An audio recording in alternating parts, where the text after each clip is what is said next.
And in the middle of it, it transitions to the animated film where she's Mrs. Potts. And you heard from my class,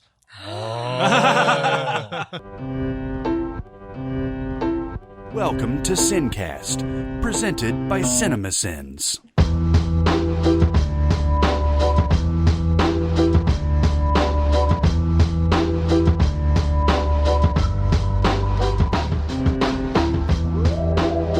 This episode of Sincast is brought to you by Mubi, a curated online cinema streaming exceptional films from around the globe. Each day, Mubi introduces a new gem and you have 1 month to watch it. From cult classics to acclaimed masterpieces, every film is hand-selected by experts. Try Mubi free for 30 days at mubi.com/cinemasins. That's mubi.com/cinemasins for your extended free trial. All right, everybody, welcome to the Sincast. This is Chris Atkinson from CinemaSins, joined as always by the voice of CinemaSins, Jeremy Scott. Hello. And from Music Video Sins, Barrett Scher. Hi. And we have a very special episode here today. Yeah. We have the Maltons, as in Leonard Maltin and Jesse Maltin. Yay. Here. Double the Maltons. That's right. From Maltin on Movies, which we just did. Yeah. And now we're turning it on them. We're turning the focus on them. You may have seen us trivia compete against Leonard and Jesse Maltin That's right. on the Schmodown. Mm-hmm. You may have heard Jesse guest on our podcast a few months back via Skype. And now they are in town this week for the Nashville Film Festival.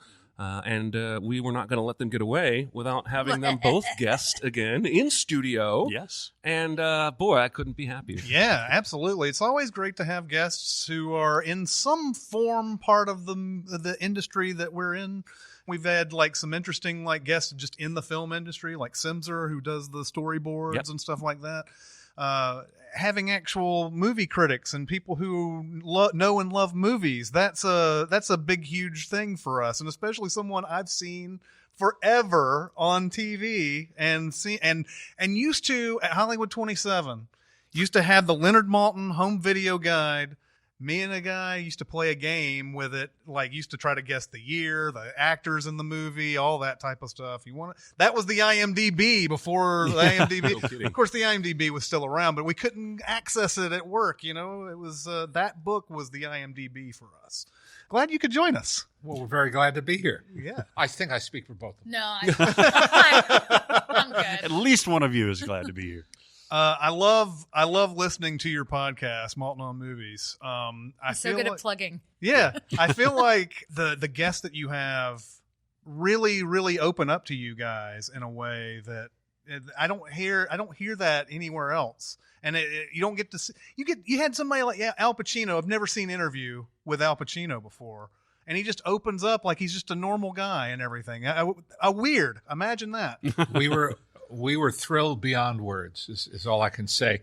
I can't pretend to have been blasé. Now, I have interviewed him before, multiple times, actually, but not in a long while. Yeah. But I knew that we'd always hit it off and had a good conversation.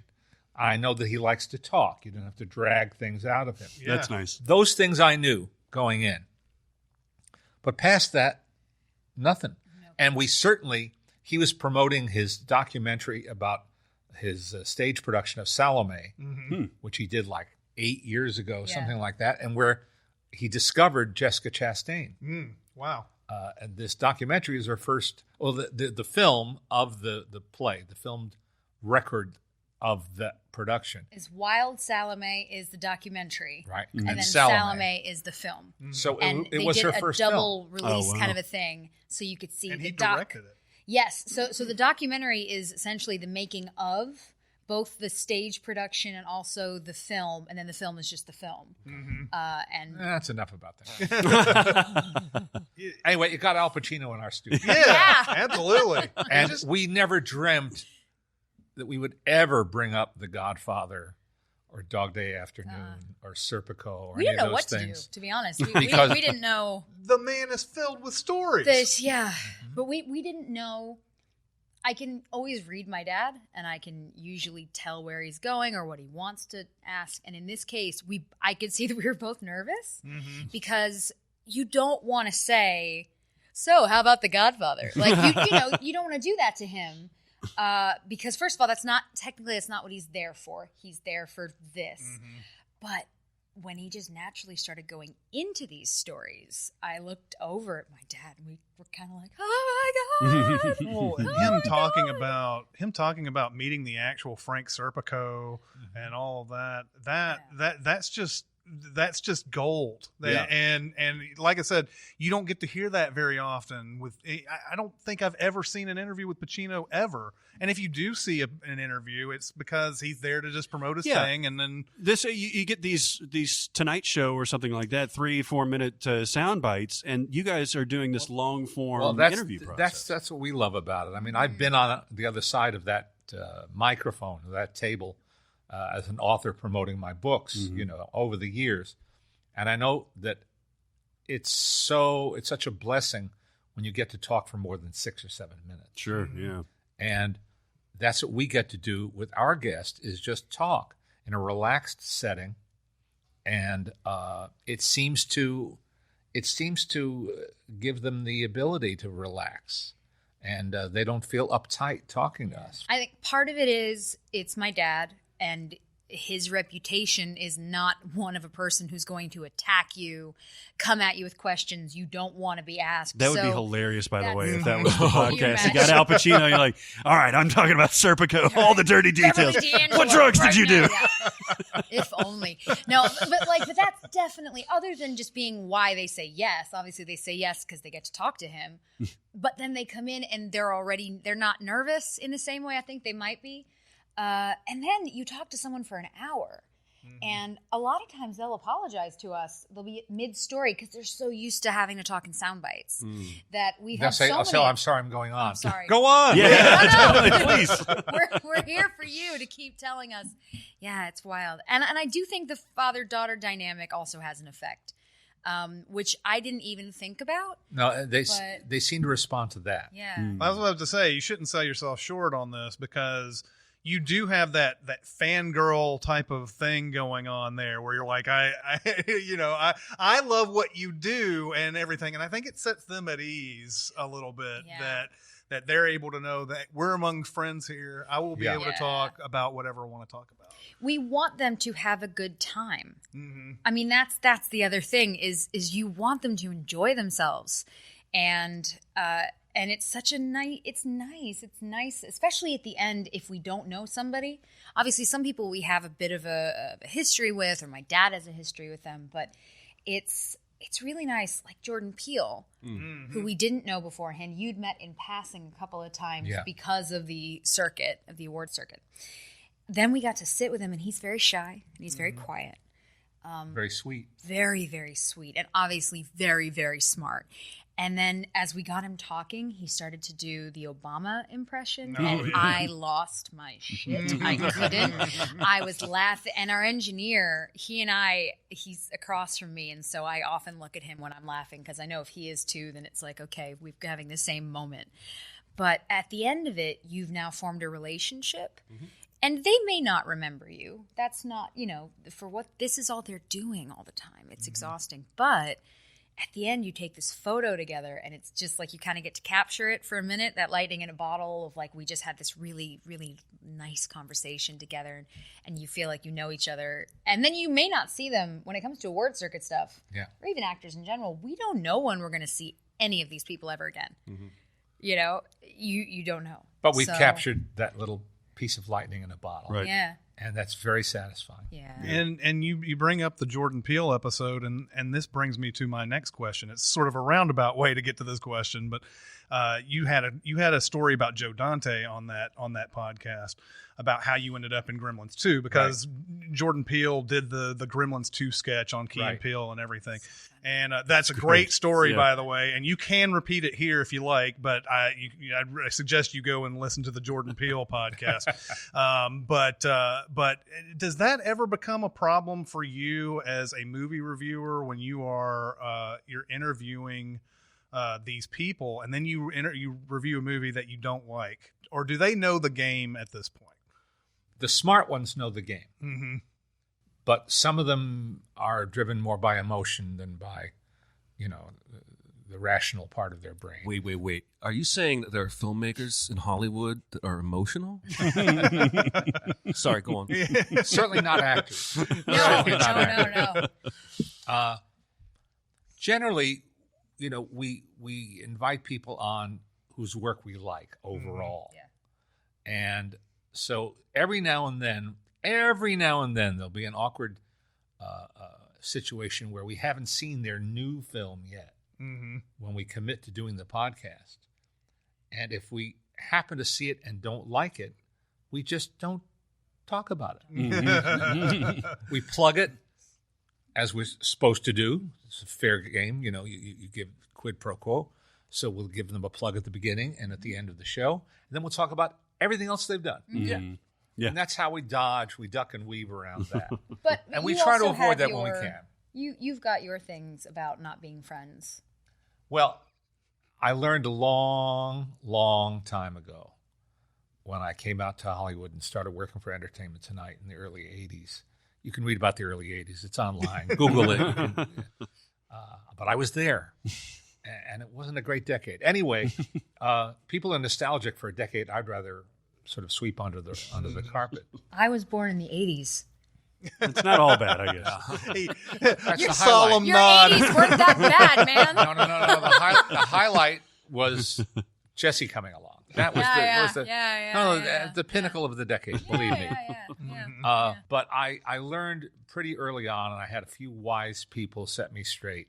I couldn't become friends with these people. And there were opportunities where I could have pursued it, where we really did hit it off, and we might have had coffee afterwards. We might have seen each other in some social setting. I don't do it. It is too awkward. Roger Ebert always claimed he had no problem with it because he used to do the reviews all week long and then fill the entire Sunday Chicago Sun-Times, one full page, with interviews. And he claimed not to have a conflict with that. I don't know how that worked, but he made it work for him. Yeah, I don't know how you would do it either. I mean, it's one of the sort of the issues we would have if we were to ever to like suddenly befriend a director in Hollywood and everything. I mean, I guess we sort of have, right? But I think they kind of know the ones that get what we're doing. Yeah. In fact, they've called it out, specifically saying that, I'm so glad that they did this. This was hilarious, that kind of thing.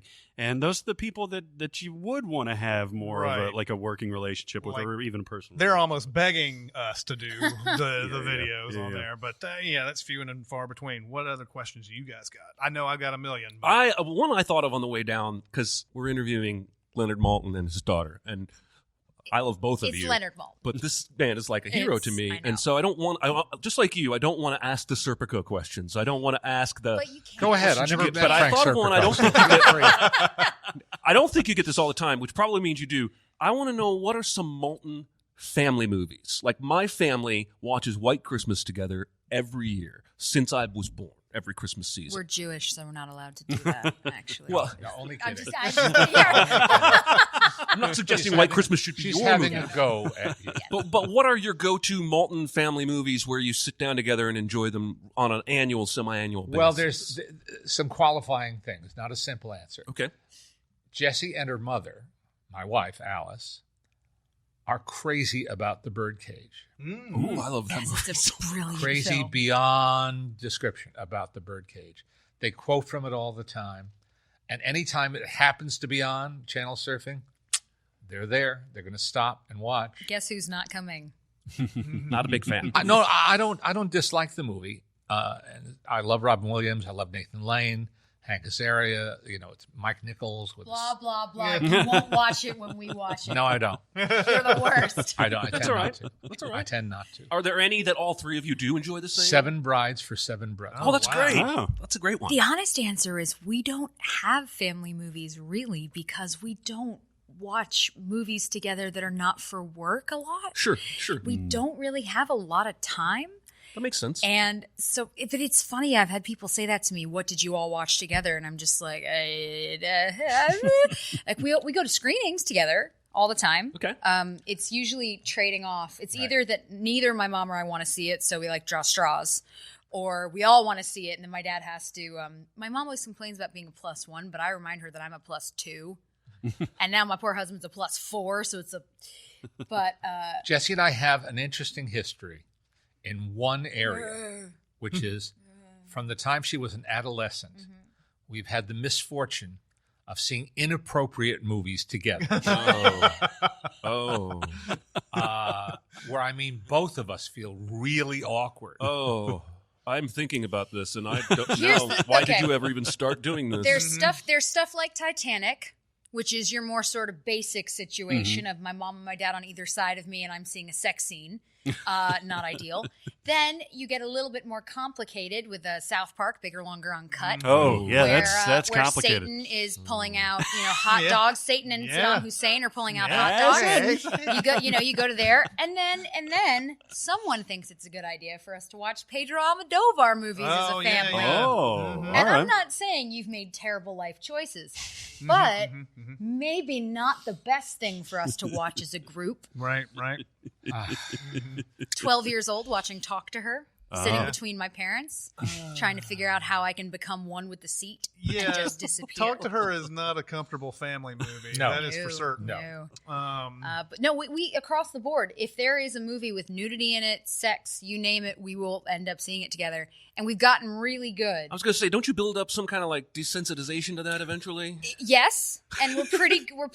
When it's happening, we're really good at this. Just dead on, like Each of us adopts tunnel vision. yeah, we don't exist. It's like to being each at a other. urinal, like in a row. Okay. We just don't. We don't. No, there's nothing else. Horse blinders. And then we're really good at when people, because everyone likes to bring it up afterwards. They'll be like, "Oh, that's got to be awkward," and we're like, "No, why would that be weird that we just watched a threesome together? That's totally normal." Bruno, the movie Bruno. Oh, wow. When the penis is close up and says Bruno on it, my dad leaned over and he goes, "Every fucking time."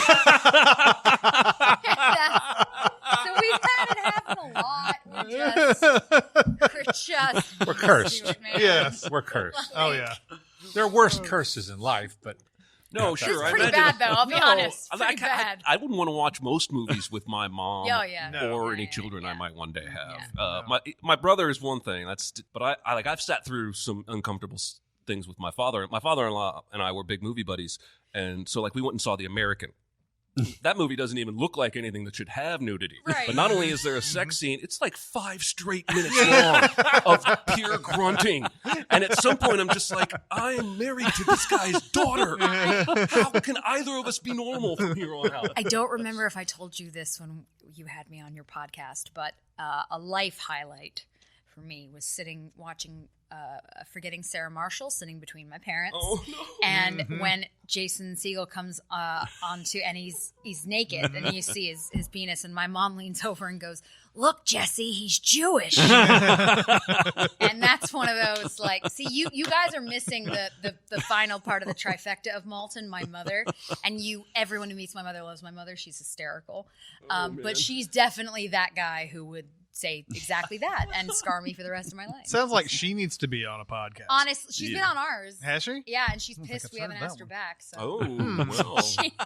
we'll bring her on You again. could fix that. We'll bring her on again. Bring it on. Yeah. You guys want to stay a family, right? oh yeah.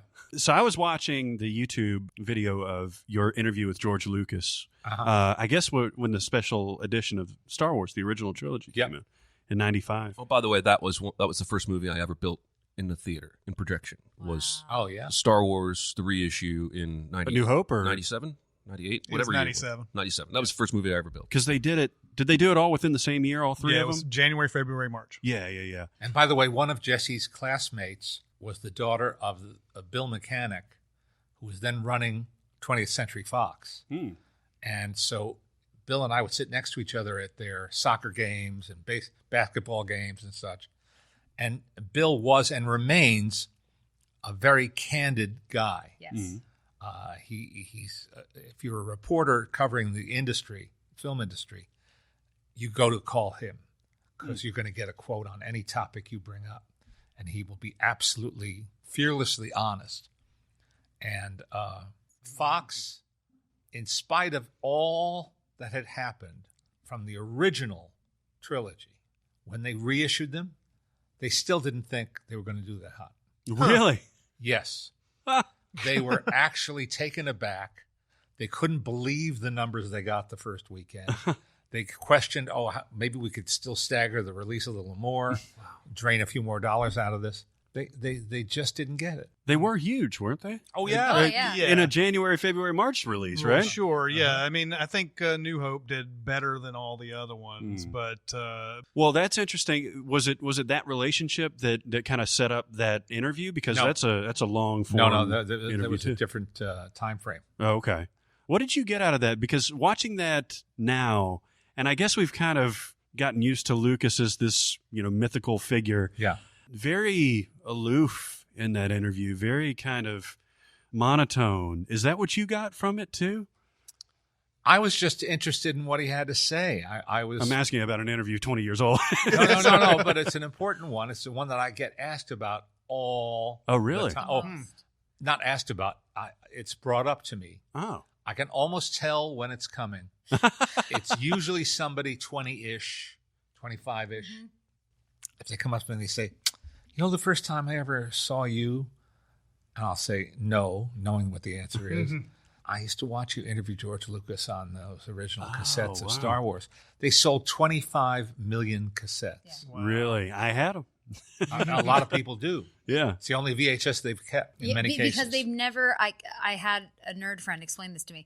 They've never reissued the films. It's the only time that uncut. Like, I guess it's those the first are the and last only time. pure Those are the versions. exact versions that played in theaters. Yeah. yeah. Oh, really? Yeah, Yeah, so that's why Because people they had hold on that to silver it. box set. There was Yeah. a silver and a gold, the widescreen and the. But you're forgetting the other version of what people say, which is, I used to have to fast forward through you all the time to watch Star Wars. Was it at the beginning? That's, Yeah. Yes. Oh, really? But that's my favorite. I love it because it's so honest. It's just like, oh my God. People come up to me, oh my God, I love your dad. I had to fast forward through him to watch Star Wars. I'm like, thanks. No, I was very pleased with. I thought he was very responsive. No, he and- went and, on. and articulate. I talked to him for over an hour and a half, Oh, really? and they cut them into 7-minute Oh, segments. wow. And at the time, he was not that readily available for interviews. It was more of an event having an interview with him anywhere in any medium. And I said to the people at Fox Video, put out a cassette of the whole conversation. Nothing he said was dull. It was all interesting. And I'm not a Star Wars fanatic, Right. but I found everything he said interesting, and they wouldn't do it. It is very interesting to watch that now where he's teasing the upcoming. He's like, Yeah. maybe by 98, 99, we'll be getting another Star Wars story. You asked him if he was interested in directing anymore. Of course, he ended up directing the prequels and everything. Yeah, it's just so fascinating seeing that from this lens, because I saw one that was all condensed together, those 7-minute segments. And, you switch positions and things like that.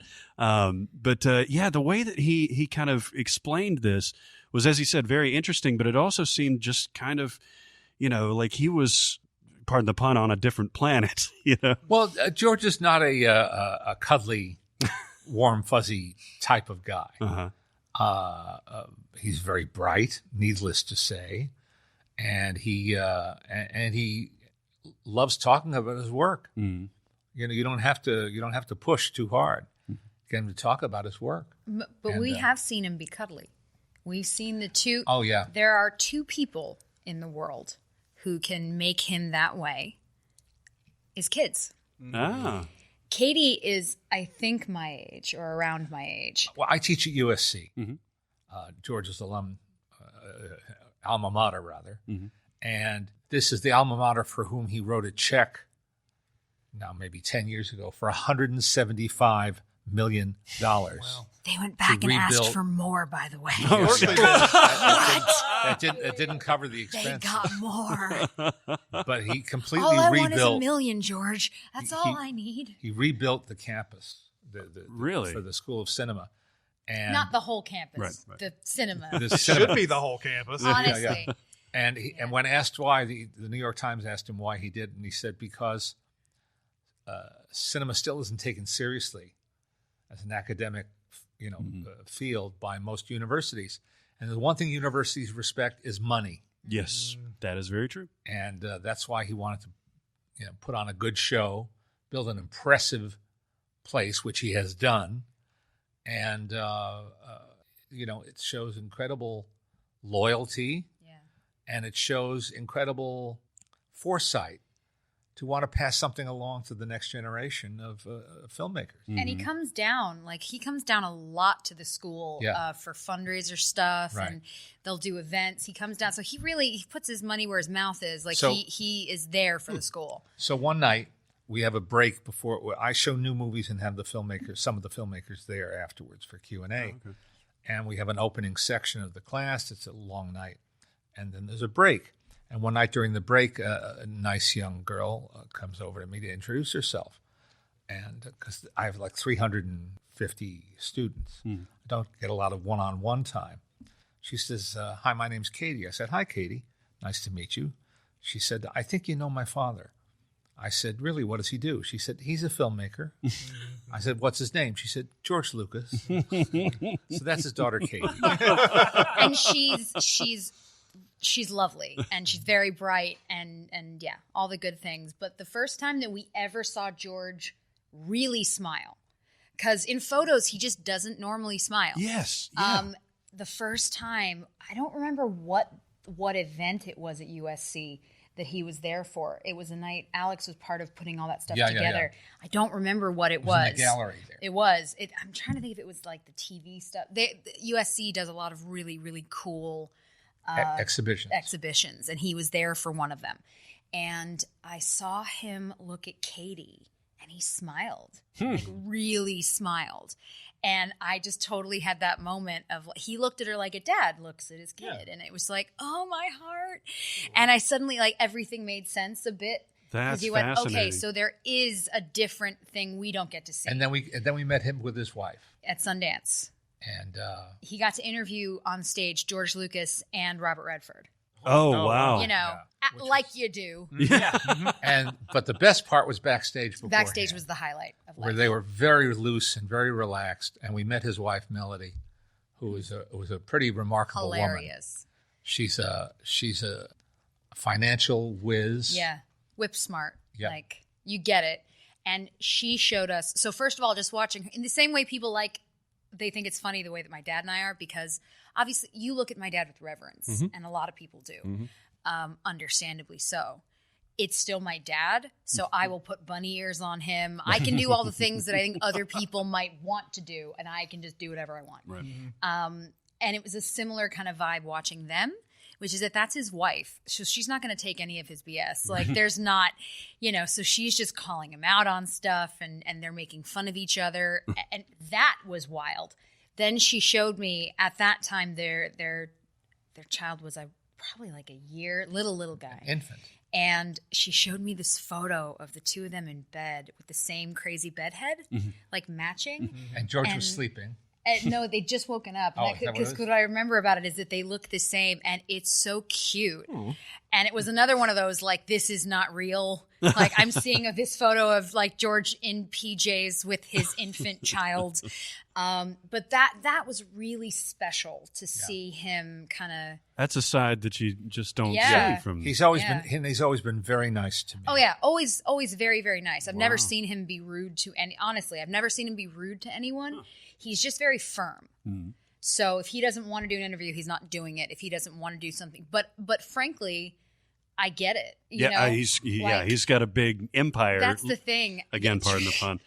It's too easy. Yeah, I know. But I mean, but he's that's had it. to deal with both sides of it. I can't even imagine, honestly, because I deal with 0.001% of it in terms of like social media, Of course. love and hate.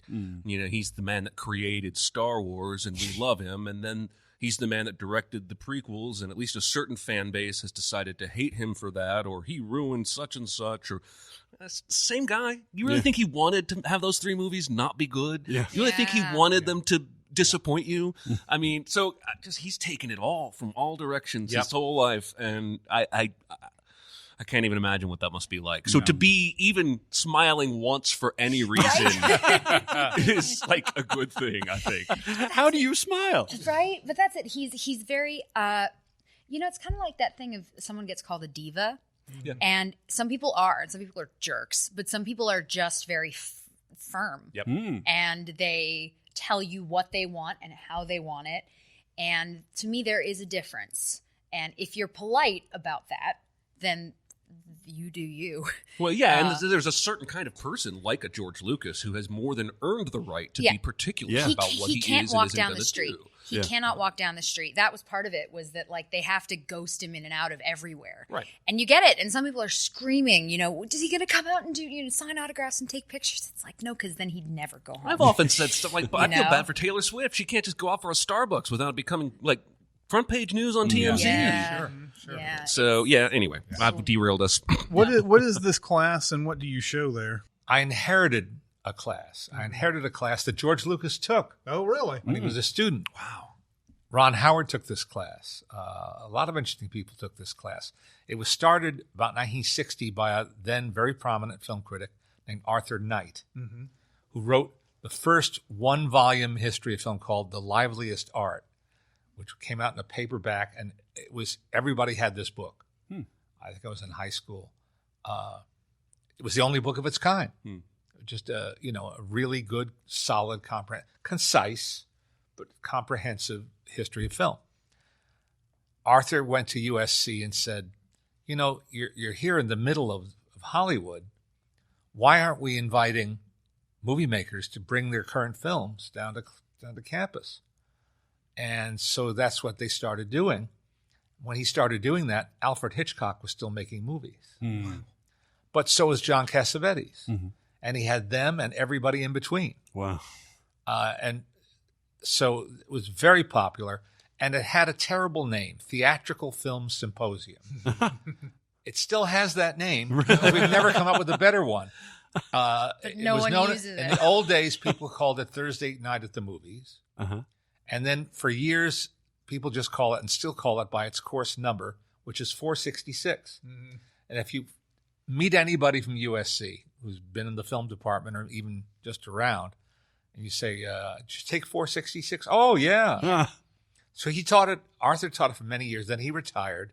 It was taken over by Charles Champlin, who was for many years the lead critic of the LA Times and kind of a cultural ambassador around town. Very classy guy, very genteel. And he did it for quite a long time, and more interesting people took it. And then he retired, and they hired somebody to take his place who it turned out was having personal issues involving alcohol. And that was a disastrous semester. It was the fall. So over the holiday break, the associate dean of the school at the time, Rick Jewell, a wonderful guy, took me to lunch and wooed me to see if I would come in January for the new semester and take over this class. And I said, well, I'm flattered. I know it's a famous class. I said, I just don't know if I have the time. He said, you don't have to grade papers. You don't have to book the films or the guests. We have somebody on staff who'll do that. You don't have to attend faculty meetings. I said, really? He essentially put it pretty plainly. He said, we just need you there Thursday night. That's what we need. I said, well, I'll give it a try. And 20 years later, I'm still doing it. Wow. In the interim, I do get involved in the booking of the films and the guests with a wonderful guy who's on staff who does all the heavy lifting in that area. But every now and then I have a connection that I can use to help seal the deal, or I've seen a film he hasn't yet, and I said, I'd love to show that. So we collaborate.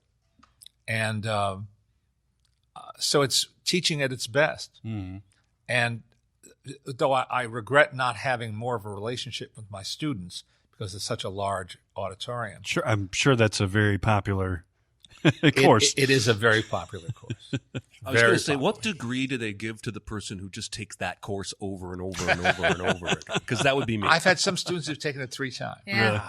But that's what's crazy is because it's semester by semester, he's got like 700 kids a year and 20 years. So everywhere we go, Professor Malton, Professor Malton. Awesome. It's wild. anywhere we are, someone comes over and says, Professor Moulton, I took your class in 1998. I took your whatever it is. Professor Moulton. I had an idea first semester because I showed Alfonso Cuarón's remake of Great Expectations. I love that movie. Barrett loves that movie. Yeah. And Terrifying. That film is terrifying. Terrifying. and I said to my class, which was jam-packed that semester, I said, all right, just out of curiosity, how many of you have seen the classic 40s version of Great I love that. Expectations by David Lean? Yeah. 5 hands went up out of 350. Wow. 5. I said, oh boy, what am I going to do? So I decided what I would do is on the last night of class, I would have an old film and a guest from the old film. And I knew exactly who I wanted right away. This is spring 1998. And I had already been friendly with Gloria Stewart before she was cast in Titanic, the old Rose. And because I was a fan of her from her 1930s movies. She's in The Invisible Man with Claude Rains. She worked for James Whale twice in that, and in The Old Dark House with Boris Karloff. She worked twice for John Ford in the 30s. Had a very interesting career. Really intelligent, well-spoken woman. And she said, sure. So I called Universal and I said, do you have a good 35 millimeter print of John Ford's Airmail, which was her 4th movie, 1932? He said, we just restored it. How did you know? Wow. I said, I didn't know. I was hoping. And so if I was going to show them an old movie, it had to look good. Yeah. Dispel any ideas that old black and white movies look kind of crummy. Perfect print. She came. We showed the film. First, I set up the film and introduced it, tried to put it in context. This is not a great film, not a classic film. It's a well-made film, good storytelling. And they liked the film. And then there's Gloria. This is 1998. We've just seen her in a 1932 movie. So I interview her first for a little while, then I open it up to questions. Well, they didn't even know what to ask. Finally, one girl said, so what did you think of your performance? She said, oh, I thought it was terrible. She said, I was training for the stage. I was not prepared to work in film at all. I didn't know how to work to the camera. Let's face it, she said, they just hired me because I was pretty. Wow. Where are you going to hear that? Yeah. From somebody, What movie did you watch with her? It was just the two of you. Do you remember? Oh, yeah. Well, it's such an obscure movie. No. But it's because I'm remembering the comment was, there's old fat ass. I remember that you got to watch a movie with, she's very self-effacing, obviously. Yeah. And that was her reaction to seeing herself on screen. It was a musical called I Like It That Way. Oh, okay. Obviously. And, but she was terrific. She was at your bat mitzvah. I know. Yes. Oh. And I really enjoyed our friendship. That was very special. So they had an experience, my student. Yeah. The next semester, I showed Ernst Lubitsch's To Be or Not to Be, one of my favorite movies, with Jack Benny and Carol Lombard. And the leading man is a young Robert Stack. Oh, really? And, of course, everybody knew him from TV, from doing that crime show he did. Yeah, Unsolved Mysteries. Commercials that he did. And he was a delightful man. He was very lighthearted and funny, the opposite of everybody he played on screen. Always a stern, sober-faced guy, until they put him in Airplane. Right. Oh, yeah. And anyway, he was delightful, wonderful. So I kept doing that for a while. Then I kind of ran out of interesting films and people who were available and alive. But I had 2 unforgettable nights. One was with Sidney Poitier. Yeah. Wow. Who didn't want to show any of the racially provocative movies. I wanted to show the one with Tony Curtis, the Defiant Ones. No, he wanted to show something more benign. So we showed at his request To Sir with Love, Oh, wow. which is a very entertaining movie. Everyone enjoyed it, and then there he was. There's the man. And what's funny is he doesn't really like to talk about his movies. He's not an anecdotal guy about those movies. But what he does like to talk about is his journey. And that's what he started to do, and you could hear a pin drop. Wow.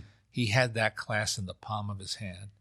It was, and then afterwards, stayed, shook hands with every student who wanted to meet him, gave his undivided attention, a class act. A lot of guests do that. A lot of the guests will stay, and the kids will line up and ask questions. And for the most part, they're really generous with their time. And they're not allowed to ask for autographs or photos because we got to take this class. that's I know, not. right? Seriously, I need to You know. audit this It's thing. not appropriate to a classroom, Yeah. Right. even No, though it's I an know. unusual Yeah. classroom. Though one night when we had you had Orlando Bloom and Mark Ruffalo, they started saying, "Did you want a photo? Did you want a photo?" And suddenly, like for miles, yeah. just The last person I had in that sort of theme of old movie and older performer was Angela Lansbury, Oh, wow. Oh my God. who had been willing to do it for years, but things kept getting in the way.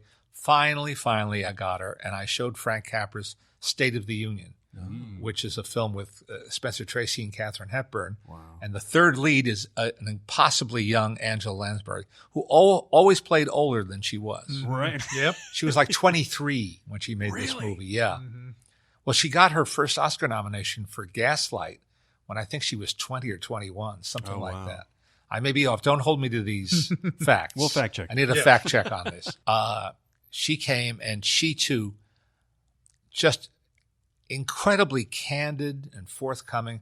She talks without hesitation about her son's problem with drugs and how she decided to deal with it, which was to move her family to Ireland. She felt that L.A., even the tonier part of L.A., was just not healthy. And he'd fallen into this drug, problem. So her kids went kicking and screaming to Ireland, where they bought a castle. She and her husband bought a castle. And they did straighten out their lives. And her son ended up directing some episodes of Murder, She Wrote. Oh, really? Yep. And so she talked about all this. Wow. This is a famous person Yeah. telling pretty candid stuff. So again, I interviewed her. Oh, I asked the kids at the beginning of the class. I call them the kids, my students. They're most of them 20-somethings. And I said, all right, how many people know? I said, this is not a test. How many people know who Angela Lansbury is? Every hand went up. I said, this is from Murder, She Wrote, probably, right? They said, yeah. Yeah. BAFTA, the British Academy of Film and Television, had done a tribute to her and put together a terrific 5-minute sort of career reel with baby pictures and, tracing her life. And at one point, they had from a TV special her standing in front of an orchestra singing Beauty and the Beast. And in the middle of it, it transitions to the animated film where she's Mrs. Potts. And you heard from my class, like a wave, and it's like, oh, they didn't realize that's the same. Okay, good. So when I opened the evening to Q&A, and again, they didn't quite know what to ask, and one girl sitting like in the last row of this big auditorium says, "Could you sing Beauty and the Beast?" Oh, wow. Now I'm about to say, "Oh, that's not fair." It's late at night. Yeah. She's 81, and you just can't do that. Something in me shut up. Something in me said, "Just shut up." And Miss Lansbury said, "Oh, I couldn't." Well, all right. And she sang the first couple of lines Oh, my a God. cappella, and the place went wild. Yeah. They went crazy. And then afterwards, she, like Mr. Poitier, stayed and shook every hand and gave several minutes of undivided attention. She asked each one, what is your major? What do you hope to do? I cried. That's- I just cried. I was like, I love you so much. What can you say? Oh. Man, That's awesome. amazing. Those are amazing moments. Oh, It goes wow. to show how meaningful movies are in general. That a whole classroom can just go wild based on just a few notes of a song. And that's why I feel like stuff like your podcast, and anytime I hear any kind of podcast, intimately getting into an actor's head or a director's head or anything, that's what we're all here for. That's what we want to hear. We want to hear all these great stories. We want to, have them sort of, reminisce on movies that we've watched a million times and everything. And that's why I enjoy listening to the podcast, and that's why that class is so popular. is because they have a chance for something like that happening. I mean, you brought up 2 moments. I'm sure there's students who could bring up 10, 15 moments that they would consider that way. Absolutely. You know, I just showed A Quiet Place a few weeks ago, and I had the composer, I had the sound designer, and the 2 sound mixers, as well as 2 of the producers. Mm-hmm. And that doesn't sound very glamorous. First of all, that's a lot of guests. Normally it's 1 or 2, sometimes 3. This is 6. Yeah. It's a lot. It of doesn't sound people. glamorous, but for that film, Yeah. for A Quiet Place, which 2 of you haven't seen, sound is crucial to the success of that film. The way they integrate the score with natural ambient sound, the way they decide when to emphasize sound, when to de-emphasize sound. There are moments of silence in the film, and they all matter. Yeah. They all really matter to the success of that film. So they were wonderful guests, very articulate and very forthcoming, and it was a terrific night. Yeah. I imagine so. And those guys become sort of stars on their own at that point because Yes, they do. And of course, the class, you know, they don't know what to expect sometimes. And neither do I in some cases. But I learned very early that sometimes the behind the scenes people, not the ones you expect, not the writer, not the director, not the producer, not the screenwriter or the cinematographer, those are the obvious sort of, you know, core people. But some of the other people have the best stories and the most interesting experiences. I had a prop master one night, one of the best known prop masters in the business, when we showed Memoirs of a Geisha. Oh, wow. And she talked about her whole, I mean, I didn't know any of this stuff. She said, every day, I said, what are you responsible for? She said, everything that isn't a costume or a set. So, for instance, they're fans, the laced, intricate fans that the women use. Those are all bar-coded. They check them in, they check them out. And she has to implore the cast, please, I'm responsible for these. Treat them carefully, because they're all inventoried, and I'm responsible if anything gets lost or broken or somebody walks away with it. She had so many interesting stories. Yeah. And not the likeliest subject on the surface of it, but there she was. A lot of the sound people you've had in general, like a lot of the different sound folks, they've been fascinating. Just explaining how they get a sound and how much work they'll do to get the sound. Yeah, those Foley artists will go the extra mile. It's nuts. Fascinating. And that's the other part of the class's history. Ben Burt. Oh, wow. Ben Burt not only took this class and projected for this class from the booth, but used the sound of the motor for one of the 35 millimeter projectors as one of the components of the lightsaber. The sound of a lightsaber. So there are people who will come and they're just like, where is it? Where's the projector? Show us the projector. And they get so excited to see it. Oh my gosh. So, and we've got a projector. We've got the whole, and there's the projectionists. They really care. Yeah. We've had lots of really, really lovely people who work with my dad at class. All right, everybody, it's time to talk about Mubi again. Mubi! We've been talking about this for a while because it's a pretty awesome service. Yes. And we recently just saw another great movie that was on this. What was one that you just saw? Okay. I saw a great movie on Mubi, M-U-B-I. Yeah. It's called Fish Tank. Yeah. And this is Andrea Arnold. And it's a British movie from 2009. Honestly, I had never heard of this movie before. Yeah, me either. And it blew my socks off. We actually have Leonard and Jesse Malton with us today. And I asked them, and they've seen this movie too. What was your opinion of this movie too? Well, It's a knockout. it's a very striking film, and it's the first time I ever saw Michael Fassbender. Really? It's one of the only times I think he's actually played Irish. Like, you know, because he's always got different It's accents. one of his first feature roles, Yeah, it's right? Because he was on early in Band his of career, Brothers, yeah. but Yes. yeah. Well, that was a little confusing to me because it came out in 2009 and he had been in 300 and stuff Yeah, like yeah, that yeah. before then. But this might be the first time we saw him like in a real actory type role Yeah. and everything. So, and yeah, he's very, very good in this. He's electric, and it's not an easy movie to watch, but it is powerful. And she makes tough movies. Yeah. Yeah. I actually, I hadn't seen American Honey. Have you seen Red Road? No, but I hear it's kind of similar themes and everything. And the main actress, the girl that Katie she picked, Jarvis.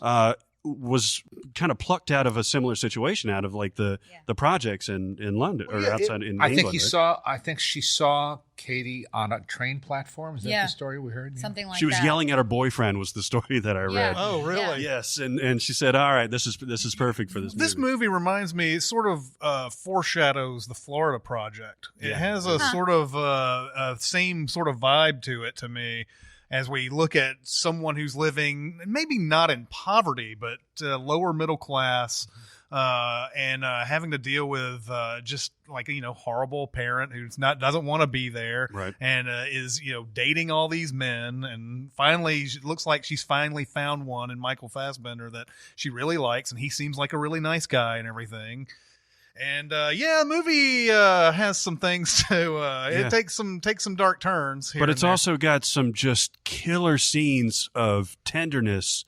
I'm thinking about the picnic scene where they're out in the country, and then one of the final scenes with the mom and the two daughters. It's great. That comes out of nowhere, and I'm getting chills just thinking about it. This is an unbelievable movie. It's part of what Mubi is doing with the Cannes Film Festival, or Cannes, if you will, where they're doing a lot of European films and a lot of previous Cannes winners and things like that. And this is one that I would totally recommend. There's plenty more though. It's a small movie. It's a quiet movie. It's not the kind of thing that if you're looking for something quick and entertaining and fun and all that, it's not that. This is one of those sort of, you're quiet and you think about it. Yeah, for that you should watch Orson Welles' The Trial. Yes, which is also on Mubi. Yeah, that's right. Yes. How convenient. Yeah, exactly. Yeah, for something really uplifting, watch Orson Welles' The Trial. A bucket of good cheer. Yeah, indeed. Watch those back to back, and then tell us what you think afterwards. I do like Maya Hansen Love's film, The Father of My Children. Mm-hmm. It's a really interesting movie, inspired by a real-life French producer, a kind of producer who had several projects juggling all at the same time, along with trying to juggle family time, and he's trying to be all things to all people. And it's another one of these films that's very provocative and thoughtful. You'll be thinking about it the next morning. But I mean, speaking honestly, it's not cheerful. Right. Well, and But I think, you know what? But it's thoughtful. and that's what Mubi is really good about. This is finding a movie that's thoughtful, challenging, not easy, not that quick laugh, Right. forgettable affair. It's something that you're going to be confronted with stuff that you haven't seen before. Mm-hmm. That's what they're trying to do, is expose you to new types of cinema, new directors, new genres, new foreign type of influences. It's just it's a cinephile paradise, I think. And through this partnership that we're doing with Mubi, you can get it for 30 days for free. Yeah. Absolutely free. Yep. And then if you don't want to keep going, you don't have to. Yes. But you should. But why would you stop? You would want to. Our experience has been that it's almost addicting to the Yes. point where sometimes sin writing gets put off for more movie viewing. And we think that would be the case for a lot of you as well. Definitely. And in order to give you a taste, Mubi is giving you 30 days for free. Just go to Mubi.com/cinemasins. Yes. Sign up today. MUBI.com/cinemasins. 30 days free, and you're going to have your mind blown at least once. I guarantee it. Yeah. It's gonna blow your mind and your head and your brain. Yes. Yes. That's the right. trifecta. Here's a question you may get a lot. I'm not sure, but I feel like it's important to talk about this. But what do you think the purpose of movie criticism is? Well, there isn't too much of it anymore, Right. In its purest form, as I think of it. I tend to be a purist, which makes me something of an old fogey, which I try not to be. I try very hard not to be. But I think film criticism, or any criticism, is establishing a standard and trying to see how individual film measures up to those standards. And part of it is taking every film on its own terms. If I go to see Friday the 13th, Part 17, I shouldn't be expecting King Lear. And vice versa. How well does this film achieve its goal? What is this film trying to do? What is it trying to be? And then I think, so I only read criticism after I've seen the movie, not before. Right. Most people use it as a consumer guide. And there's nothing wrong about that.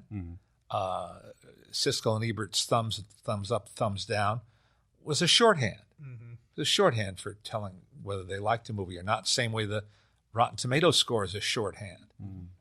But if you really care about movies, you should read people who write good essays. Yes. People who, and here's my point, people who will illuminate things about the movie that you may not have thought of yourself. Yeah. And those are my favorite critics, are people who do that for me. I just saw the movie. I know what I thought of it, but what did I miss? What did I not fully comprehend or understand? So that's what I look for. And I think that's sort of the utopian form of criticism. Yeah, we obviously get the fast food version of everything when somebody's seen a movie and then they have to write it within whatever their deadline is and everything.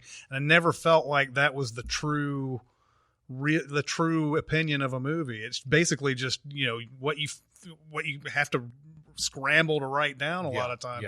Whereas the true film criticism that I see nowadays that's just really interesting to read is somebody who's watched the movie like 15 times and they have really studied it and they are going deep and philosophical about it and everything. And those are the ones that are most interesting to read. And of course, critics who can turn it around within an hour or two, those are amazing too. But yeah, I think that's exactly what you're saying there, is just that when you can illuminate something about a movie that nobody has been able to, they just watched it face value and didn't think of any sort of deeper meaning to it. Well, my friend Todd McCarthy, who was with Variety for like 40 years and now has been at the Hollywood Reporter for a little time now, I think he's the best film critic in the country. He doesn't get recognition because he writes for the trade press. So he's not intended to be read by consumers. But now, thanks to the internet, you can read his reviews online. And I think he's just brilliant. And one of the things that impresses me, like right now, whether it be at the Cannes Film Festival or just a normal time of year where there isn't something like that, putting him under the gun, he absorbs so much in one viewing and writes on deadline. Yeah. And these are thoughtful, perceptive reviews, and you can't believe that he turned them around as quickly as he did. It's just an innate gift, I guess, right? It is. Well, I mean, he's had a lot of practice, a lot of experience. It's like Justin. Justin's similar. Justin Chang, brilliant writer. Beautiful writer. For the LA Times. Beautiful. Some of the most beautiful writing you've ever seen. And he took my class, but we're not going to take it. I absolutely take no credit. He did take, however, a class in the Annenberg School of Journalism at USC, taught by the lead critic for the LA Times, Kenneth Turan, who I also enjoy reading. A very graceful writer who knows his movies and loves movies. And so there's a lot of talented people out there. But what you're saying and what you're asking goes to what you always say about your class, which is he's trying to create smarter moviegoers. Yeah. That because the students are not all film students. They come from all over the campus. And I have water polo players. Yeah, we get everything. Depending on that's like 30% of the class is water polo. Depending on part of the year, you'll have the whole back will just be football players. Like it's pretty wild. But that's what he always says is I want to make better, smarter moviegoers. And I think that is what you try when you're writing. It's a lot of that. Well, and that is a common thing that we hear from a lot of people, right? Is that I didn't go in there expecting an Oscar winner, so I took my brain out and blah, blah, blah, blah, blah. I've always found this to be a lazy a way of watching movies, and I don't tolerate it. and whenever somebody says that about a movie, I just pulled my brain out for whatever. I was like, well, then we're hopeless then as a culture. Well, I'll politely disagree. Okay. I don't think there's anything wrong with checking your brains at the door Okay. for a silly movie, for just Sure. a lightweight movie. But there are good examples of that, and there are bad examples of Yeah, that. and I think I'm more along the lines of that. I understand that there are movies out there that you're not meant to criticize. It's the difference between Airplane and Date Movie or something like that. Yeah, you yeah, know? exactly. Yeah. Airplane's one of my favorite. Yeah. I love that one of movie. ours too. Yeah. Well, that's Yeah. you said escapism. Yeah. You know, that's something that of the things I'm proudest of is it's exactly what my dad is talking about, that he does meeting a movie at its own level. Mm-hmm. And so that does mean, in a sense, in some cases, you walk in and you say, "I'm not expecting an Oscar winner," Yeah. and I totally understand what you mean. But sometimes it's like, did you have fun? Did you laugh? Did you enjoy it? Yes. Then it succeeded. They even used to make it so when I was younger, the film critics had to bring their kid to see some of the kid movies. Oh, really? Yeah, and there are film festivals actually that will still do this, interestingly enough, where if you're on a jury, depending on what you're doing, like there has to be a kid. And I think that had an interesting effect that I didn't know about, of course, at the time. I watched a lot of movies through Jessie's eyes when she was growing up, and that was very educational for me. Yes. You know, I'll very often ask educational. Barrett, because he'll say, "Oh, you know, Captain Underpants was pretty good." My first question is, "Did you take your kid?" Yeah. Because he's got a 10-year-old, and I know that can impact if the 10-year-old really enjoys it. Sure. Well, Sure. it's- Definitely. you said it's like you start to look for different things. So as opposed to, is the movie good? It's, does it have a good message? Yeah. Does it send a good message? Are there role models in it for a young girl watching this film? Yeah. Those are the kind of things I was concerned about. And with our guests, some of the funniest, that's one of my favorite things to ask our guests is, what do you show your kids and what do they think? So someone like Ike Barinholtz was saying, I've seen the Tinkerbell movies 17,000 times, Yeah. but it teaches friendship. So it's a funny thing to ask. find little but things. that's it. And we've had a couple of people who have brought up the stuff, whether it's obviously right now, whether it's Frozen or Moana, and it's over and over again. They'll say, but what I found was this because I saw it 17 million times. Yeah. But at least it's, And I love old movies, and we love, for instance, Singing in the Rain. Yeah. Not a rarity. Many people love Singing in the Rain for very good reason. But really, that's escapism. Yeah. You know, that there's no hidden agenda there. It's escapism. But when it's that good, when it's that solid, that well written, that well executed in every way, then it leaves you walk out of the theater seeing that, or if you're lucky enough to see it in the theater, you're walking on a cloud. It actually lifts your spirits.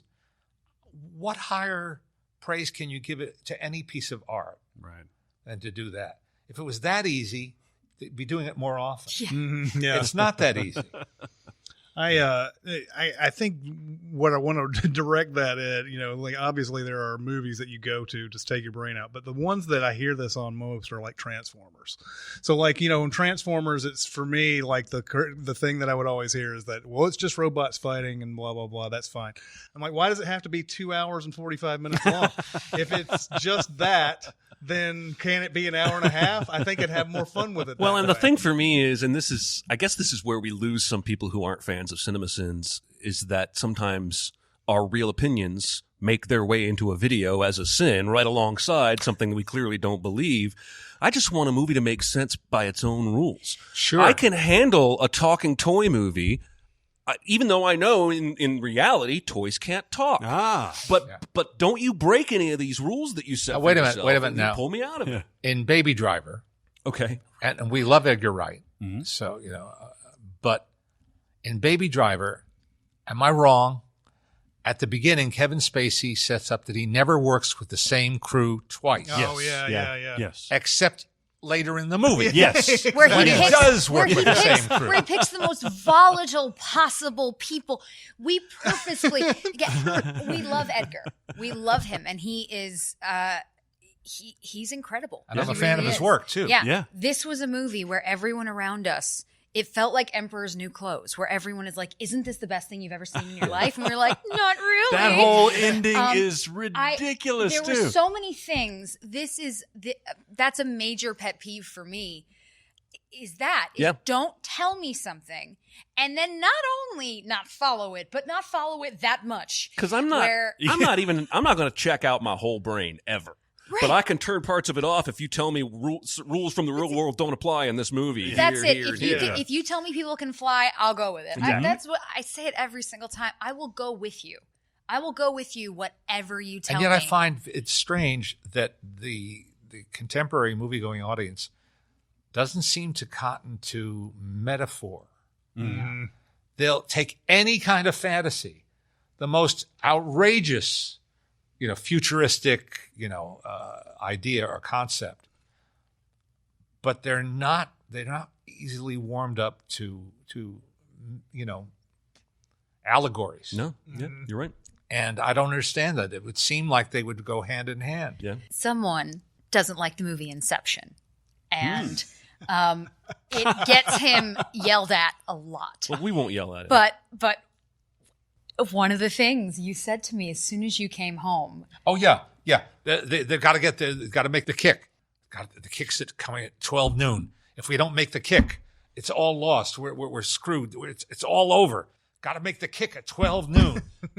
Oh, we missed the kick? Oh, all right. Well, there's another kick coming up. he was so the hands down highlight. I have told my friends, because when my friends are home, if my dad comes home from a movie, they get to hear the real review, which we've often talked about how someone has to find a way to get those from him and post them separately as Leonard's actual review. That's not the one that's polite. And so what I told people for a long time with Inception, it's still my favorite. I was upstairs in my room. My parents came home, and this is our old house. So I could always hear when the garage door shut, and it meant they were home. And I'd yell down, "What did you think?" And my dad yells back up, "What a pretentious piece of fucking bullshit." And he just screams it up the stairs. And Maybe not those exact words. Oh, friend. It was those exact words, because I'll never forget it till the day I die. I know we don't like to let people know you curse. I know that we don't ever tell anybody that you curse, like a sailor. But it was one of the funniest things that's ever happened. And I came downstairs and I said to him, I was like, please just have that be the review. Please have that be the review. He said, no, I have to write words. I was like, I don't think you do. I really feel like if we just put that out there, everyone would be okay with it. I read on Wikipedia, and tell me if this is wrong, but you have the shortest review of a movie ever. Guinness Book. Apparently I do in my movie guide. Mm-hmm. And it was a reader who submitted this to the Guinness people. Oh, really? Yeah. Wow. Came as a total surprise to me. But I hold a record that I'm not sure will ever be broken. It can't. I can't. Yeah. can't. The movie's a 1948, mediocre 1948 movie musical called "Isn't It Romantic?" ? And my review is no. The thing is, mind you, because you know how the book breaks it down. So it's got the stars, and then it does director, then it has some of the cast listed. So the best part about it to me is that it's not just like it would be on the internet where it says, "Isn't it romantic?"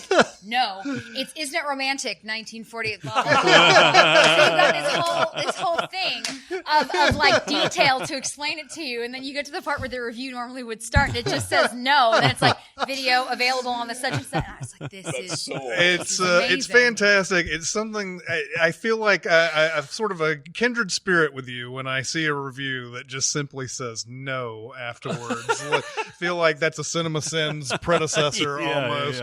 Yeah. We had a reviewer here who used to review for the Nashville Scene named Jim Ridley, who when Stephen King's Thinner came out, his capsule review just said, "He is," and it was that's it. Sometimes you can express fully Brevity. what you intend to say. Brevity can work. Yeah, exactly. That's the thing. You can't do it all the time Yeah. because you really like Oh, no, to. no, no. Mhm. And that's what I used to. So my part of the book, what I worked on and what I was assigned were either the teenage movies, because I was the only person writing for the book that wasn't 40 and up. So I got assigned all the teenage stuff, and then my dad dubbed me the Rob Schneider specialist because Nice. I watched all the Adam Sandler, all that kind of stuff. Oh. And I would say to him, the hardest part of reviewing this is not what you think, which is, oh, they're all terrible. It's that a lot of them, what I wanted the review to be for most of these films, even when I would review stuff like Sorority Row or any of that, is if you're here, you already know what this movie is. You don't need to be reading a review. You know, and every single time I wanted to say, you don't need me to tell you what this is. Because if you're going to see Sorority Row and you want me to tell you that it's Hitchcock, no. And every time I had the hardest time writing up the little bitty summaries, writing it all up together. Because every single time it was like, Rob Schneider is a stapler. Like, that's what I Well, wanted to write. I was about to say, you must really love the South Park that takes off on so these. good. Rob Schneider is a carrot. No, I like every single time I would come down, I really struggled writing the reviews. I said to him, it'd be easier if I hated or loved these.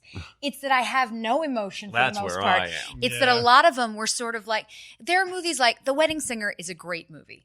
It is. The Water Boy. It holds up, and it's still one of my favorite things. I even love, Billy Madison and Happy Gilmore, in part just because of the age I was when they come out, and I love them. But when you start getting into stuff like Grown Ups or Blended or whatever, where he really kind of goes, he half wants to be a family man, and so he's trying to make family movies, but then the other half of him wants it to be toilet humor. Yeah. And it's like they don't meet. So 50 First Dates, where on the one hand, you're like, they're really cute together. He and Drew, they have a really, really nice chemistry. The other part of you is like, oh, and now there's like a whale vomiting all over Rob Schneider, and it's like, it's hard. And that's every time I wanted to write. If you're here, you already know what's happening. By the way, wasn't he good in the Meyerowitz stories? Oh, Adam yes. Sandler. Absolutely. I think everybody was really terrific in that. I Yes. still haven't seen this, unfortunately. I'm Oh, a it's huge awesome. Noah Loves it. Baumbach Loves fan. it. It's awfully good. Yeah. And it grabs you from the first scene. It really does. Which I think is Adam Sandler, right? Yeah. In the car. Yeah, trying to get a parking space. It's unbelievable. And Dustin Hoffman, I know, has had a rough year, but that guy is still just so magnetic. He's just terrific in it. Yeah. Does yeah. Adam Sandler? Do you think he has to be talked into making these kind of movies? Because when he's left to his own devices with his own production crew, it seems like the same gang and the same level of effort. Then he comes along with Punch Drunk Love or this movie where he's clearly got talent. Yeah. He just Yes. doesn't care to use, apparently. Yeah. No, well, you can't argue with success. No, you're right. You're Yeah, right. But it's a you tell him two-part- you tell him he should be doing loftier things. But it's a two-part. One bit of it is that his production company employs a lot of people. It does. And you will hear some of them talk about the fact that they really rely on him. People like Alan Covert. and he is loyal. Yeah, He is. he's He's hired very his friends loyal to and his they're- friends. yeah. So there are people who, and I have friends who've worked with them where it's like they'll call and say, are you doing another movie right now? And, this is the thing is I do think that he's fiercely loyal in a similar way to someone like Will Ferrell. And I think Will Ferrell and Adam Sandler are kind of, they're kindred in that I think they're both very talented. What they need is someone else's film. Only because then I feel like there's someone there to cut them off. Will Ferrell's biggest problem is someone has to say, stop now. Yeah. Yeah. know? If he would do And more Stranger Things that's- Oh, I or love Stranger Than I love Fiction. Stranger Right, everything Things. must Stranger Than go. Fiction. Stranger Yeah. Than Fiction, yes. Right. That's the thing. Stranger- And even Stranger Than like Fiction, sorry. even Elf, like Elf is a great. It really is, Yeah, and he's he very can good in sing. that. He can he can do all kinds of stuff. He just really should not be left to his own devices, Yeah. and someone has to come in. And I just don't think that there's a no man. That's the problem. It's like I Kanye feel like- West. Yeah, right. But I feel even sometimes with the Judd Apatow stuff, I feel like it can be that way at times. No, I Is agree. I feel There's like a there bit of has group. to Judd be- Apatow himself needs a. Yes, yeah. but that's it. Like you almost wish that someone would just say, "Okay, I'm going to take this and I'm going to make it better." Because if you don't have final say, or if we can get an editor in there who is not, it's like there are some people that just can't throw anything away. Yeah. And I get that. And we hear this a lot when we're listening to Q&As. There are times when there's a movie that happened last year that we did not care for, but we were in this Q&A listening, and I started to understand why they didn't cut things out. It's because they had spent so much time. And I kind of realized that's the problem, is that they weren't willing to cut out. And had they done that, it would have been more successful. But I also understood there was no one there to say, I don't care if this took 100 people and 70,000 hours. It's not good. Yeah. And you need that. Who were we talking about the other day? There was a writer-director who you said, I wish that he would let other people direct his stuff. I can't remember. James Cameron, maybe. No, I have a fantasy. Oh. I have a fantasy that James Cameron, who is one of the most skillful filmmakers of our I generation, won't argue with that. you know, he knows how to put a film together. Mm-hmm. And he has interesting ideas, Yeah. too. My fantasy is that when he's done writing his draft of the script, don't shoot it yet. Give it to John Sayles and let John Sayles do a polish or a rewrite on that screenplay and then shoot that. That would be awesome. Yeah. That's my fantasy. That would be awesome. And again, I say it with respect. Yeah. No, I know Yeah. exactly what you're saying. And I would feel the same way about a few other filmmakers that I don't probably need to name that just don't have a no man. And honestly, if I'm being honest, we can bring this all right back around to CinemaSins, because if Chris wasn't here to keep me in check, the videos would have 20%. They'd be 20% full of just bullshit that's not funny that made Jeremy giggle and no one else. And because I don't have that self-editing without a partner to do it for me. But that's why you need people that you trust. That's the whole point of having people that you trust. When if I write something and my dad reads it and he doesn't like it, I'm not offended. I want to know why. Right. And I want to know what I could change. In the same way, I edit his stuff. And, because And she's a really good editor. And a lot of times it's just because I know what he's trying to say or what he's trying to get. Like, I don't really know how good I'd be at editing other people. I help friends out sometimes, but because I know his voice so well, I know what he was trying to do and what he was trying to say, and I can reword it and get it where it needs to go. But part of it is just, that's always been how we do things, is my dad will write something. It used to be he'd write it, he'd print it out, and at dinner, he'd read through it. We'd finish eating and then he'd read it and he'd say to me and my mom, what do you like? What don't you like? And he would sit and he'd make notes. I wish my dad would have done this with his sermons all throughout my childhood. But it's funny, but it's true. Like, my dad has always been very good about asking. And I think that it takes a lot of discipline, but also you can't have an ego about certain things. Yeah, you have to. I mean, you can. You have people like Kanye West in this world. You have people who seem to be overflowing with ego, who are still successful. But in general, I think to be successful as a creative person, you have to start checking your ego. Whether you're a director, a writer, an actor, you have to be able to be told no and roll it in to what you're trying to accomplish. Because otherwise, then you're not making art. Mm-hmm. You're just impressing yourself with creativity. And even you say, if you write something and it makes Jeremy giggle, that's great. Yeah. That doesn't make it art. That's great. but that's part of it, of understanding that you then go, okay, that made us laugh, but is that going to make anyone else laugh? Right. And as I say, that's important. It's important to understand that not everything is going to work. It's crucial. And and I never see. I've grown up with him. I didn't know that the way he did things was different to other people. So I never realized. There are a lot of things. I didn't know how hard it was to use a teleprompter because he makes it look really easy. I didn't know how hard it was to do voiceovers because he always made it look really easy. And they'd let me. I always try to give praise to the folks at Entertainment Tonight because I grew up there and they were very kind and very patient with me, always. And they would let me go and do anything, anywhere, always. Really? So from things like my dad would be recording in the booth, they'd let me sit in the corner. Oh. And it's not a big booth, but like I could just sit down there and watch him, and that was fine. I go down on stage when he'd be filming, and they'd let me. They'd put me on an Apple box, and they'd let me hold onto the camera, and I thought that I was definitely shooting the show. That's awesome. They did all of that, and they were incredibly kind, and I'm so, so, so grateful to all of them for that because they were always like that with me. They still are when I see them. Because I'm baby Jessie. I'm the first kid of the ET kids. I was the very first one born. So my dad was at Entertainment Tonight when he got the phone call from my mom saying that this is going to happen. Oh, wow. So, because he started at ET in 82 and I'm born 86. So he was there first. And so part of it is definitely I'm the ET kid, but also just kind people. And they would just let me go with you everywhere and watch everything. But I didn't know people weren't as good as my dad. Right. And it was a real rude awakening when I went, oh, not everybody treats everyone that way. My dad treats everyone really in a very kind and respectful way. He always introduces himself when he walks into any room. He meets the crew. He says hi. You know, everyone is a human being. And he acts like that. And I did not know other people do not behave in the same way. And it was a rude awakening when A suddenly lot of those I went, people didn't have wow. fathers as good as you did, though. I So lucked out big time. But that's why good people beget good people. Yeah. That's how it tends to work, I think.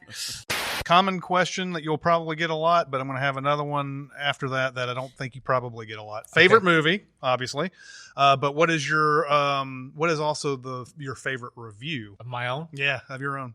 Well, my favorite movie is Casablanca. Yeah. And it has been since I was a teenager and I first saw it on a theater screen. Oh, that's awesome. It was a Bogart revival. Wow. And during the counterculture years, late 60s, early 70s, that generation adopted him as their favorite anti-hero, which, of course, he is in Casablanca. That's part of the appeal of the film. The enduring appeal is that he is an anti-hero. And I fell in love with it at first sight, and I've never fallen out of love. And I now know more intellectually why it works as well as it does. That it has a magical screenplay that incorporates drama, suspense, romance, comedy, music, and timeliness, plus a point of view. Yeah. It has a point of view. And is it true that the people who made that movie didn't think they were making a good movie? No, That's not true? no, that's not true. Okay. They didn't know they were making what would become a classic. Yeah. I think they knew they were working with a great script and a meticulous director in Michael Curtiz, who could be a son of a bitch, but who knew how to shoot film. And the cinematographer Arthur Edison won an Oscar for his camera work on it. You know, it's a good looking film. Yeah, I like it. I know that Citizen Kane, Casablanca, and Godfather get thrown around as the number one movie of most people and everything. I like Casablanca better than Citizen Kane, but I mean, you know, who cares? It's a warmer yeah. film. Yeah, exactly. It's a warmer film. Yeah. And then what's the favorite review that you've ever done? Oh, I don't know. Isn't it romantic? Yeah, Just that. Really? Yeah. saving Well, time. after the fact, yes, when it got all that notoriety. I did the visual equivalent of that on Entertainment Tonight one night. They used to show me sitting in a faux movie theater, and you would look over my shoulder at a screen for a clip of the movie, and then the camera would turn to me, and I would start to speak. The movie was Police Academy 3. And as the clip went on, I stood up and went, "Ugh." and I walked out. Oh, I walked out of frame.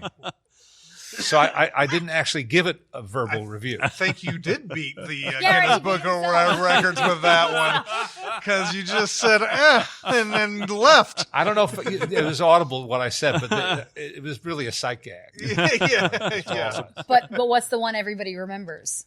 Transylvania 6 5000. Oh my God, I saw this Oh, when yeah. I was 8. And I put on the old Glenn Miller record, Pennsylvania 6 5000, which the title alludes to, for those anyone old enough to recognize it.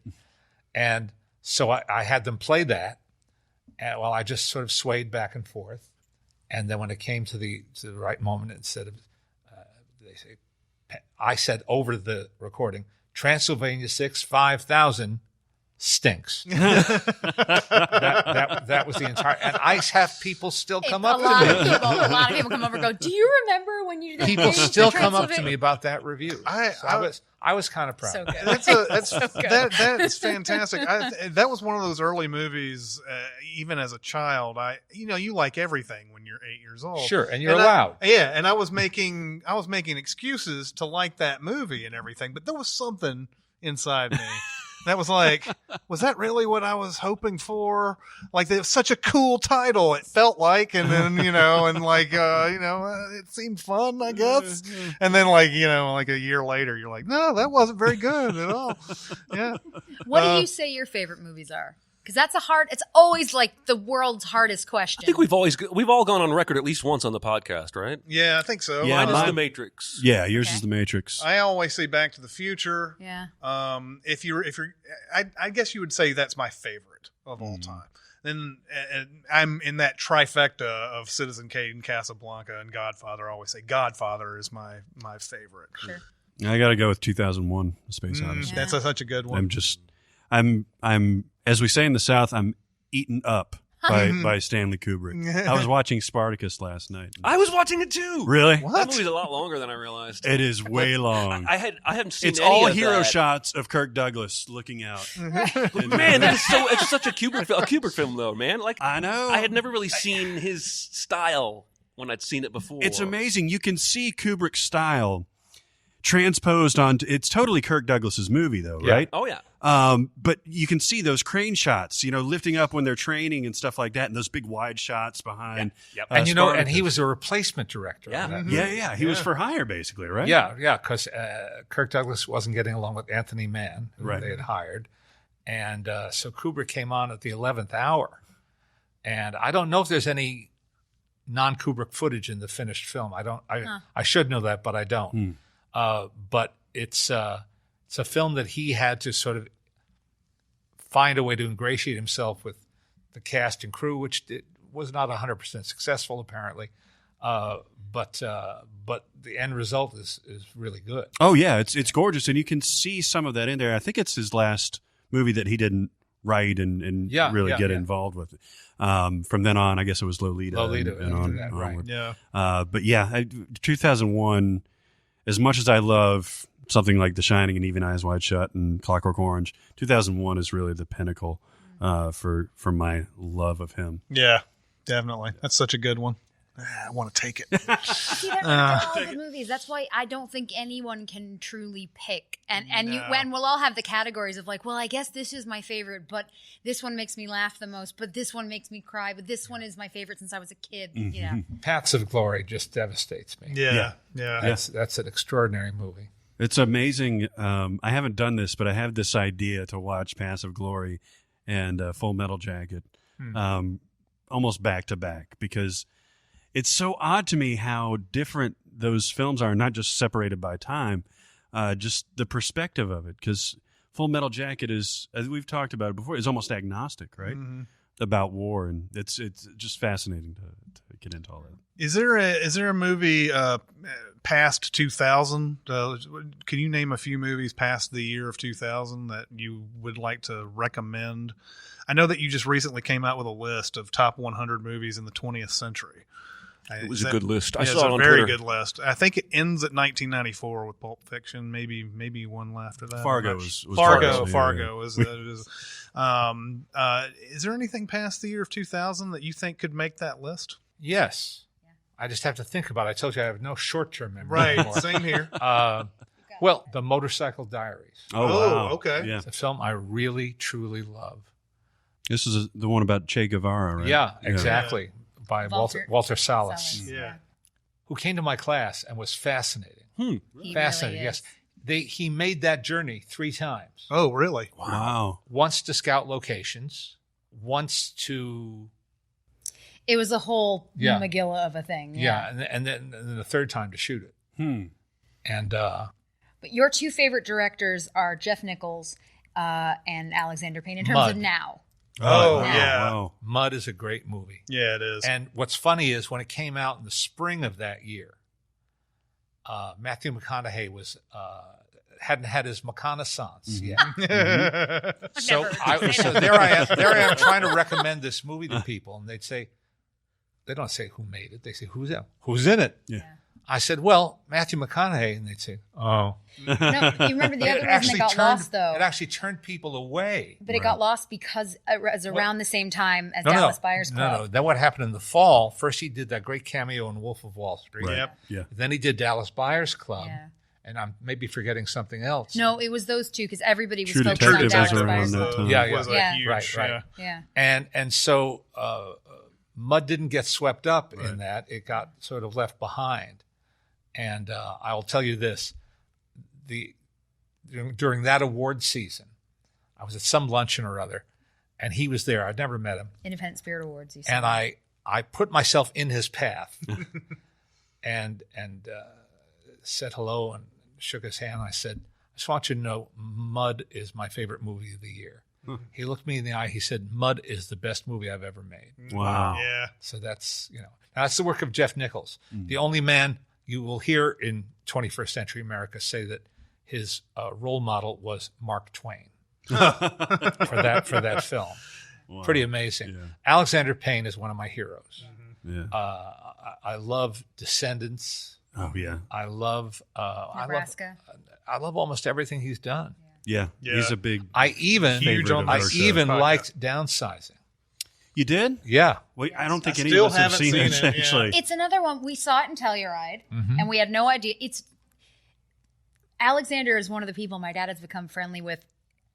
He didn't want to, but they can't help it. They love each other, and they really, when they get talking film, they're just the happiest campers. Awesome. And one of the things about Alexander that makes him who he is he has said on more than one occasion, it's okay if you don't like the movie. And he said that to us regarding Downsizing. It's okay if you don't like the movie. And my dad came over to me. He goes, only Alexander. He's the only person who would come over and say, don't worry. It's okay. It's all right. And it's a good movie. It's not a great movie. It's not one of his best, but it's in terms of talking about things that are different and interesting. Yeah. This is I really find it different. very moving. And there are moments. And, It's as a whole not my favorite, but the pieces I feel like are worth it at least. Yeah. And then you love Richard Linklater. Yeah. Boyhood. Mm-hmm. You like the one not Kings of Summer. Bad News Bears. No. Also a great film. The Newton Boys. I'm Yeah. trying to The think. Newton Boys. Might as well make Everybody another Wants Some. appearance. Oh, right? everybody wants some. Oh, yeah. yeah. That was Yeah. a I like that was that a lot very of much. fun. Yeah. And He only keeps me because I remember what he likes. That's right. It's the only reason. It's because I can remember she everything. serves a function. I do. Those are your three that like. Yeah, for but you, there Jeff are others Nichols. I ought to be remembering that I'm not. Yeah, no, but Paul as Thomas filmmakers- Anderson. Would that be? I run hot and cold with him. Really? Yeah, I hear that. I I hear that. often. I hear that a lot too. I feel like I would I'd have the same sort of deal with Alexander Payne if I ever got to meet him. Just listening to his commentary on election, I was already a fan of him. But when I actually will watch election with the commentary, Sure. more than I watch it Yeah. regular, and like he just talking about illuminating things about a movie that you didn't know about and everything. He will tell you all this stuff that I never thought about this before. And as in regards to election, he's talking about Matthew Broderick running around the track. He's like, I have this theme of circles all the way through this movie. People running around in circles, and this is what I want, Mr. McAllister to be doing Right. throughout the movie. Have you and I'm seen? like, wow, Have you listened to the track on Citizen Ruth? I haven't. Oh, I'd love to hear. Oh that. man, it's 10 years after it was made. Oh wow. He and Jim Taylor, his writing partner, and Laura Dern Mm-hmm. all sit down together to watch the movie after 10 years. Oh wow. Wow. And that's the commentary track. And it is fascinating. Just as Cameron Crowe did that with Ione Skye and John Cusack for Say Anything. Oh, They wow. all hadn't seen it in something like 10 years. Wow. That's when it works. It drives us a little bit crazy when you get a DVD, and because now they have to have all these extras. It's a huge part of it. But if you just made the movie and then you have to go in, there's going to be a couple. There'll be a few things like, oh, in this scene, it's sort of like those forced bloopers that they put in at the end of every yeah. comedy. Yeah, Yeah. When it's not a blooper is you don't know. A blooper is not just suddenly going. No, it's funny when it's real. Right. And it can drive you nuts. But these 10-year ones that you've had a chance to listen to or be Yeah. a part of, they're really Or fun. the most extreme example, Steven Soderbergh interviewed Mike Nichols Oh, about yeah? several of his movies, and that's the commentary track. They did them for The Graduate. They did it for Oh, something wow. else. Oh, man. But the one that is fascinating is Catch-22. Oh, I'll have It's to- 35 years after Mike Nichols made Catch-22. Yeah, Not a movie I ever loved, and I Right. still don't. right. But this conversation they have is mesmerizing. Wow. And part of it is that Nichols admits that he was cocky, Huh. and he said the hubris we had. He said, he and Nestor Almendros decided they were only shooting from 11 to 2 every day in Mexico because they wanted an even light, consistent light. He says, imagine, he says it on himself. He tells it on himself. So that's a great one. Before I'm trying to remember the different ones. The woman who directed Brothers. Oh, yes. You love her. Yes. Susanna Bier. You love her. That film, Brothers. The original, not the American remake. Yeah, not the American. The original Danish film. The real one. Which has Connie Nielsen in it. Who he loves. Uh, Big time. One of his crushes. That's Yeah. that's an extraordinary Totally. film. Extraordinary film. Didn't tell your eye. Don't think twice. Oh, we love Don't Think Twice. Mike Birbiglia's Birbiglia's film. Oh, Oh, yeah. yeah. Great movie. Great movie. Yeah, yeah. Who's the one that you saw on Telluride? Is she Polish? Oh, Agnieszka Holland. Yeah, there's Yeah. Agnieszka Oh, Holland. yeah. Who Yeah. You love a lot of her stuff. Yes. You love Guillermo del Toro. Yes. The thing I find with Guillermo is even if you don't like the movie, you will find things about it Pan's That's very Labyrinth. to true. love and appreciate. Pan's Labyrinth. would Oh, be- You know? yeah, yeah. And I've told High on friends my who list. said that they didn't. I've had friends who've seen Shape of Water and said, I don't get it. I go, that you don't have to get it, but you must You can look still at this. see the talent. You must Yeah. look at this and think this is beautiful. Yeah. And if you don't, you're lying. Yeah. It's beautiful to look at. You don't have to. Some people are creeped out. I'm a big fan of Mike Whatever. Lee. Yeah, he Yeah, loves yeah, Mike yeah. Lee, happy-go-lucky. Well, so many. So many. But I have to tell you that a couple of years ago when Mr. Turner came out, friends, it was beginning of award season or middle of award season in L.A., and a friend said to me, don't watch it on a screener. You have to see this on a big screen in a good-sized theater. And we caught the last screening in L.A. of that movie. If there were justice, not only would that movie have been celebrated, but Timothy Spall, who plays the great English painter, Turner, would be an Oscar nominee for that film. It He's is so an good. absolutely staggering performance. He's always good, but this is a staggering performance. Wow. What do you think about the story we hear coming out of Cannes where everybody's seen the new Lars von Trier movie and there's 100 Well, walkouts? that's their problem. Yeah. Yeah. So you would just never go is what it would No. be. I like Dogtown. I like Breaking the Waves. That was the first one of his that I saw. Yeah. That introduced me to Emily Watson Yeah. and with Stellan Skarsgård. So I don't hate him on sight at all. But from what I've read about this, and I just read sort of the first paragraph Yeah. of those dispatches from Cannes, it's like, I think I'll live a nice full life without seeing. Yeah. Yeah. We do enjoy getting the emails, and he loves showing them because it's usually IndieWire. They have the best sort of headlines.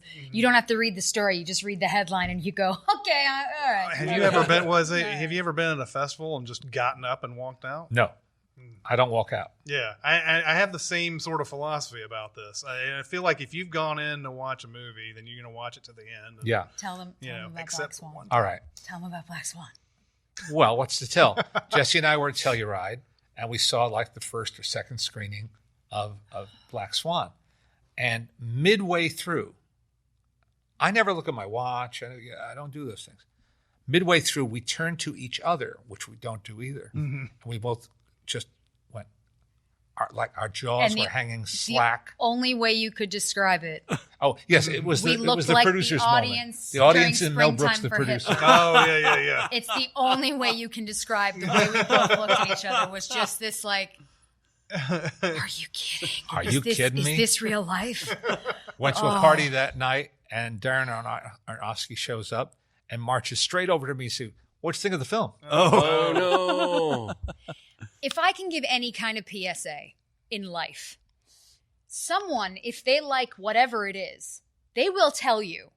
if you have to ask, Yeah. it's not a good thing. Yeah. Mhm. An actor should not get every time someone comes in. So what did you think? If he likes it, he's going to find you. Yeah. Yeah. If he likes it, he's going to come over and say, by the way, I wanted to tell you, great job. Oh, Great an job. unsung movie of a couple of years ago, Ramin Barani's 99 Homes, Yeah. Oh, with Michael Shannon and Andrew Garfield. wow.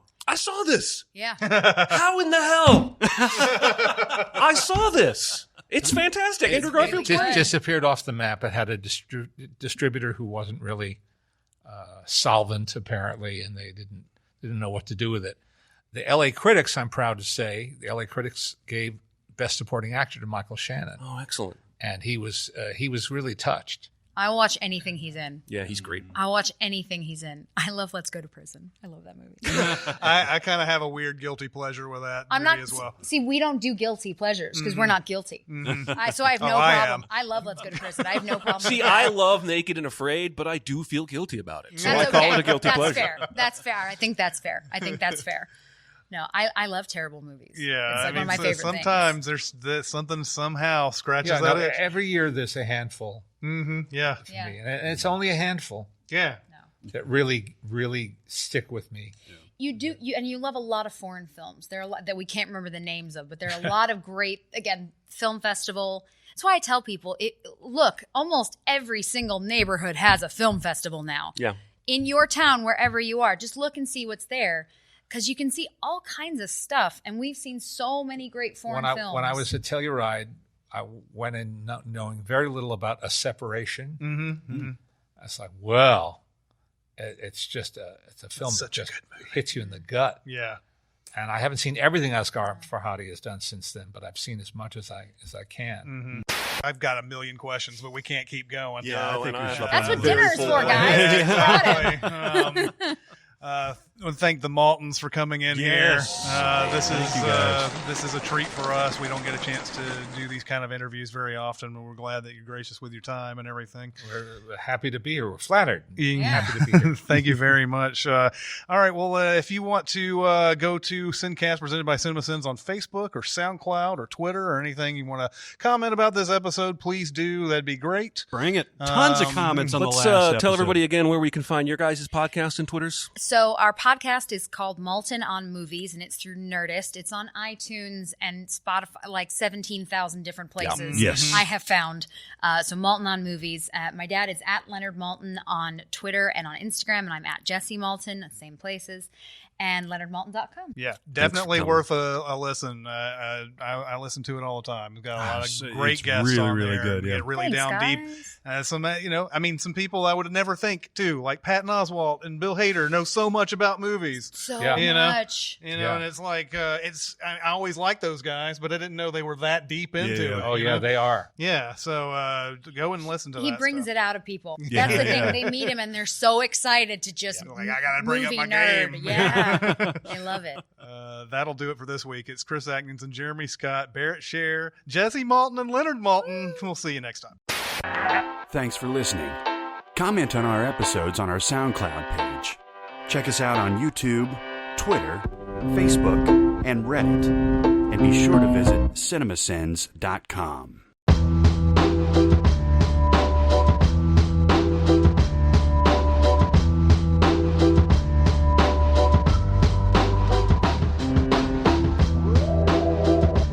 Oh, this is one of the best days. I did. It's not going to hurt his reputation. No, because he's sweet and smiley. He's just like, what are you He's saying? not stealing a tiger from Mike Tyson. Well, I'm or just anything. saying, No, if no. T.J. Miller got drunk on the red carpet, you'd be talking about a completely Wow. different story. Wow. I was trying to make sure the story wasn't going someplace scary. Otherwise like, known oh, as he- on the red he carpet. Used the N-word. Oh God, Chris Evans, no. Just It sounds hilarious. awesome. Chris Evans seems like the kind of guy that would just He's be like so the sweetest guy nice. in the world. What a But he career that does guy's love. had. He's really scared and he likes to get drunk. Like he's very nervous. It's Captain America. That's the thing. When he was on with my dad on Doug Goes Movies, he was just chugging beers. He was so nervous. Really? And But I he's think a Ryan sweetheart. Reynolds is supposed to be like that too in real life. Like the persona of Ryan Reynolds is something he switches on, and in real life he's actually pretty quiet and reserved. Well, you know what? You know, half the time when you meet comics backstage, they're really shy. Yeah. And it's rare that they're ever just like, "Hey, Sam how you Kinison, doing?" man, he was just like a mouse. I'm joking, of course. Yeah. I never met Sam Kinison. But of all the comics to not be subdued in person, Yeah, I think right. it's him. Well, see, people always ask us about Gilbert Gottfried. Oh, yeah? Yeah. And they're always like, is it fake? Is it real? Is it fake? Is it real? The truth is, it's both. He I think does that when he sounds gets excited, he starts sounding like we think he sounds. When he's quiet, it's there. It's just much softer. Interesting. So, Interesting. like watching him with his wife, they're very quiet, and he's very quiet. We can do like a Just great very Jerry small. Seinfeld impersonation and Yeah. all that, like impression. It's short. It's short. This is the Avengers premiere?